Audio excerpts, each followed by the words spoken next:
সবাইকে শুভ অপরাহ্ন। অনেক কঠিন দায়িত্ব দিয়ে দিয়েছেন আমাকে। এটা শিল্পোত্তীর্ণ হয়েছে কি না, এটা এই গুরু দায়িত্ব আমি নিতে চাই না। আমি শুধু একটা খুব বিনীতভাবে এই বইটার একটা আলোচনা করতে চাই। আমাকে 8 মিনিট সময় দেওয়া হয়েছে, আমি খুব 8 মিনিটের মধ্যেই শেষ করব আশা করছি। আপনারা যদি একটু ভেবে দেখেন, আমাদের আধুনিক জীবনের একটা অন্তর্দ্বন্দ্ব, বিড়ম্বনা হচ্ছে, একদিকে হচ্ছে আমরা খুব সহজেই পৃথিবীর আনাচে কানাচে চলে যেতে পারি, খুবই সহজেই। আমরা বাংলাদেশে চলে যাচ্ছি, ইটালি চলে যাচ্ছি, আমার ওই যে বন্ধু জিয়া লিসবন থেকে ঘুরে আসলো, খুব সহজেই আমরা চারদিকে চলে যাচ্ছি। কিন্তু সেই সাথে এটা হচ্ছে একটা পজিটিভ দিক, কিন্তু আরেকটা নেগেটিভ দিক হচ্ছে যে আমাদের কিন্তু কৌতূহলের ধরনটা পরিবর্তন হয়েছে। আমরা কিন্তু খুব তাড়াতাড়ি একটু দেখেই কয়েকটা ছবি তুলেই আমরা চলে আসি।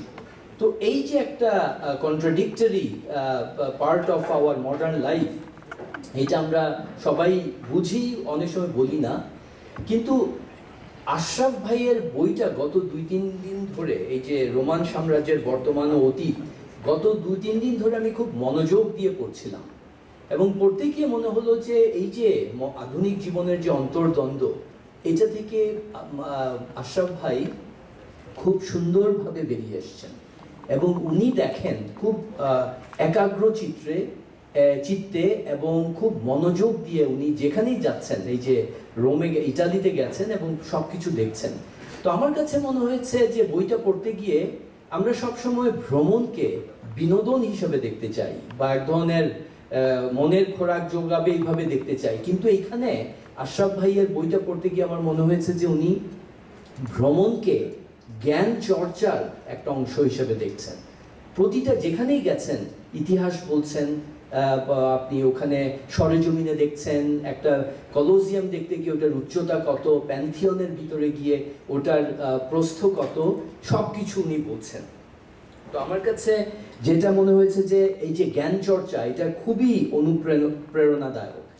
আশরাফ ভাই যখন আমাকে প্রথম টেলিফোনে কল করে বলেছেন যে একটু কিছু বলতে হবে এই রোমান সাম্রাজ্যের বর্তমান ও অতীত সম্পর্কে, বইয়ের টাইটেলটা দেখে আমি একটু কিছুটা আমি বলবো কিছুটা ইন্টিমিডেটেড হয়েছিলাম এবং কিছুটা হতাশও হয়েছিলাম যে এইটা আবার কেমন টাইটেল, রোমান সাম্রাজ্যের বর্তমান অতীতে এত বিশাল একটা বিষয় উনি এই ছোট্ট একটা বইয়ে কিভাবে লিখবেন।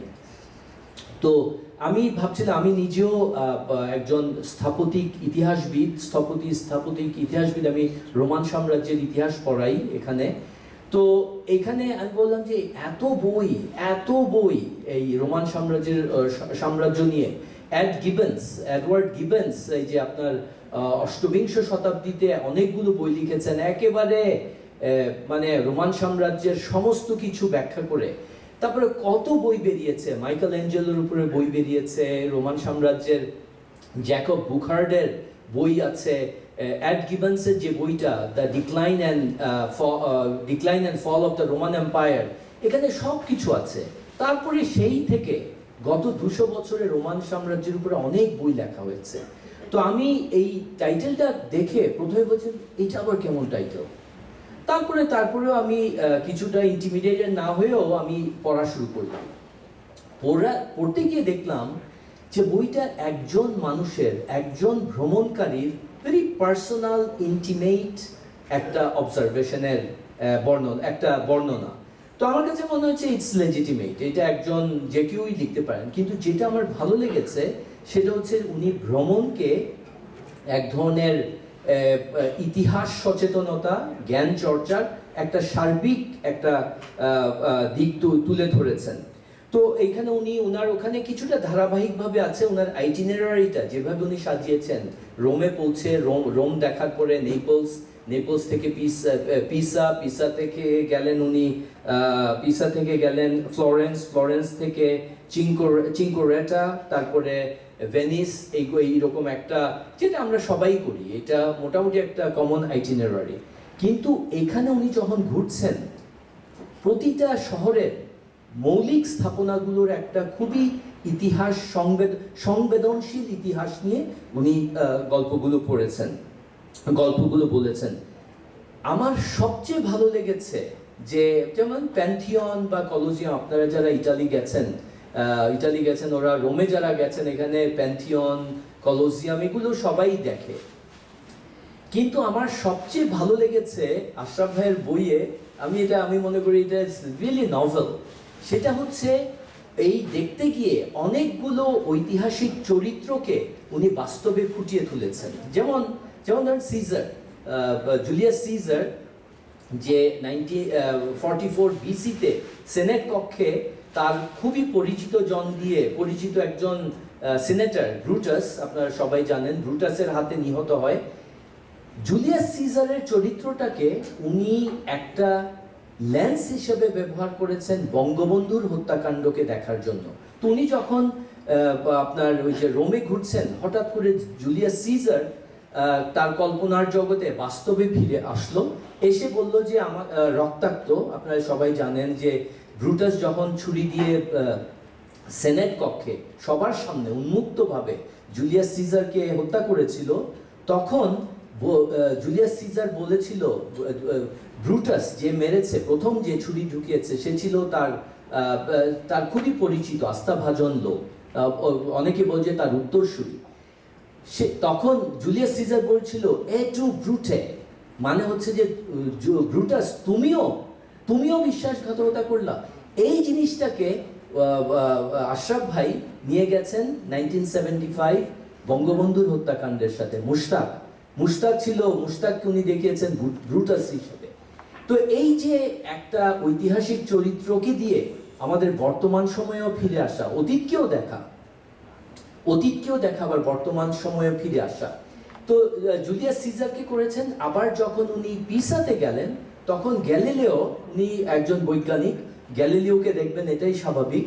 তো গ্যালিলিওকেও হঠাৎ করে গ্যালিলিওর বাসস্থানে অনেক খুঁজে গুগল ম্যাপ করে গ্যালিলিওর বাসস্থানে খুঁজে পেলেন। হঠাৎ গ্যালিলিও হাজির। গ্যালিলিও এসে বলল যে দেখো, আমি তো একটা বৈপ্লবিক একটা থিওরি দিয়েছিলাম যে আসলে পৃথিবী নয়, সূর্যই হচ্ছে আমাদের সৌরমণ্ডলের কেন্দ্র।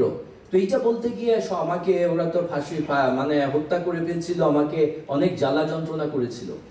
এই গ্যালিলিওর চরিত্রটি উনি দেখাচ্ছেন যে বর্তমান সময়ে আমরা যদি গতানুগতিকতার বাইরে গিয়ে একটা কথা বলি, তখন আমাদের কি ধরনের বিড়ম্বনার সম্মুখীন হতে হয়।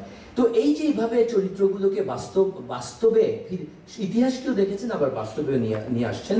তো আমি একটা আশরাফ ভাইকে বলবো যে পরবর্তী সংস্করণ যখন হবে এই বইয়ের, আশা করি হবে, কিছু তথ্যগত ভুল আছে। যেমন জুলিয়াস সিজারের মৃত্যু হয়েছিল 44 বিসিতে, আপনার বইয়ে মনে হয় 39 আছে, আরো কয়েকটা জায়গায় আছে। এগুলো আমার মনে হয় আপনার ভুল নয়, আমার নিশ্চিত যে এগুলো প্রকাশনার ওই যে মুদ্রণের সময় হয়তো একটা দুটো ভুল আছে। তারপরে সবশেষে বলবো যে উনি শুধু ভ্রমণই করেননি, কিন্তু ওখানে ইটালিয়ানদের চরিত্র কেমন, ইটালিয়ানরা কেমন মানুষ হিসাবে, এটা নিয়ে ওনার একটা পর্যবেক্ষণ আছে। তারপরে আপনারা যারা ইটালিতে গেছেন দেখেছেন যে ওখানে বাঙালি ভর্তি। ইটালিতে বাঙালি প্রবাসীরা কেমন আছেন, তাদের চরিত্র কেমন, এগুলো নিয়ে উনি কথা বলেছেন। তো আমার কাছে মনে হচ্ছে উনি টকেভিলের মতো একজন অবজারভার। উনি অনেক he is not just a traveler but also an observer with a precise incisive perception. সবশেষে আমি বলবো যে আমি রিটায়ারমেন্টের কথা ভাবি। আমি যদিও রিটায়ারমেন্টের বয়সে এখনো আসিনি, কিন্তু রিটায়ারমেন্টের কথা ভাবি যে রিটায়ারমেন্টের পরে মানুষের জীবন কেমন হওয়া উচিত, তারা কি করা উচিত, তারা কি শুধু মৃত্যুর ঘন্টার জন্য অপেক্ষা করবে, নাকি তারা কিভাবে করবে। আমার কাছে মনে হয় যে আশরাফ ভাই একজন আদর্শ রিটায়ারি, যে তার প্রতিটি মুহূর্তকে অবসরের পরে কাজে লাগাচ্ছেন জ্ঞান চর্চার জন্য। ধন্যবাদ।